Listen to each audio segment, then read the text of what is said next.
আজকে রান্না করব উচ্ছে আলু আর মাছের ডিমের একটা সবজি। এই সবজিটা খেতে খুবই ভালো হয়।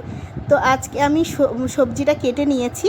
এই যে উচ্ছে কেটেছি, আলু কেটেছি, একটা হাফ চিচিঙ্গা দিয়েছি, আর তার সঙ্গে কয়েকটা বরবটি আমি অ্যাড করে দিয়েছি।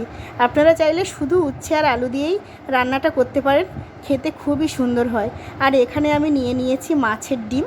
তো সবার প্রথমে মাছের ডিমটাকে আমি আগে ভেজে নেব। কড়াইতে তেল দিয়ে দিয়েছি, তেলটা গরম হয়ে গেছে। এবার এই তেলের মধ্যে আমি দিয়ে দিচ্ছি একটু লবণ আর দিয়ে দিচ্ছি একটু হলুদ, দিয়ে মাছের ডিমটাকে আমি সুন্দর করে ভেজে তুলে নেব।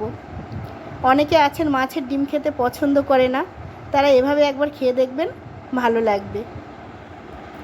তো এবারে মাছের ডিমটা আমি ভেজে তুলে নিয়েছি। দেখুন কত সুন্দরভাবে মাছের ডিমটা ভাজা হয়ে গেছে। কড়াইতে আবারও তেল দিয়ে দিচ্ছি। এবার এর মধ্যে দিয়ে দেবো 5 ফোড়ন। রান্নাটা খুব সহজ এবং সিম্পল একদম। তো 5 ফোড়ন দেওয়ার পরে দিয়ে দিয়েছি কুচনো পেঁয়াজ, অল্প পরিমাণে দিয়েছি। একটা ছোট্ট সাইজের পেঁয়াজকে কুচিয়ে আমি এর মধ্যে দিয়ে দিয়েছি। আর দিয়ে দিচ্ছি 4টে কাঁচা লঙ্কা চিড়ে। আর তেমন কিছু দেওয়ার নেই। এবারে দিয়ে দিলাম সবজিগুলো। আস্তে আস্তে করে সবজিগুলো অ্যাড করে আমি মশলার সঙ্গে সবজিগুলোকে খুব ভালোভাবে মিশিয়ে নেব। রান্নাটা খুব বেশি সময়ও লাগে না, কিন্তু খেতে খুবই ভালো হয়। তো সবজিগুলো আমি একসঙ্গে মিশিয়ে নিচ্ছি। এবারে এর সঙ্গে কিছু আমি আরও সামান্য কিছু মশলা অ্যাড করব। যেমন এখানে একটু হলুদের গুঁড়ো অ্যাড করে দিচ্ছি, আর একটু লবণ অ্যাড করে দেব। আর তেমন কিছু অ্যাড করার নেই। এবার মশলার সঙ্গে সবজিটাকে আরও ভালো করে মিশিয়ে নিচ্ছি। কিছুক্ষণ নাড়াচাড়া করে ভেজে নেব। তো বেশ কিছুক্ষণ ভেজে নিয়েছি, আর বেশি ভাজবো না। এবারে আমি এর মধ্যে সামান্য পরিমাণে জল অ্যাড করে দিচ্ছি। জলের পরিমাণটা কিন্তু খুবই কম থাকবে। দিয়ে দিলাম জল।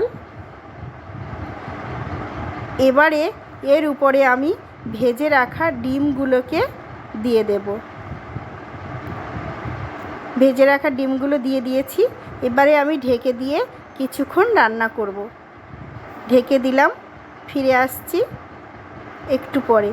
ঢাকনাটা খুলে দিয়েছি। দেখুন সবজিগুলো আমার সেদ্ধ হয়ে গেছে, রান্নাটা প্রায় হয়ে গেছে, কিন্তু আমি আরও একটু সময় রান্না করব। একটু জল জল মতো আছে, দেখুন জলটা মরে গেছে।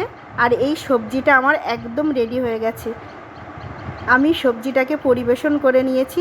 দেখুন কত সুন্দর দেখতে হয়েছে। দুপুরবেলা গরম ভাতের সঙ্গে এই সবজিটা কিন্তু জাস্ট জমে যায় একদম। অনেকে পছন্দ করে, অনেকে করে না, কিন্তু এভাবে একবার খেয়ে দেখবেন, সত্যি খুবই ভালো লাগবে।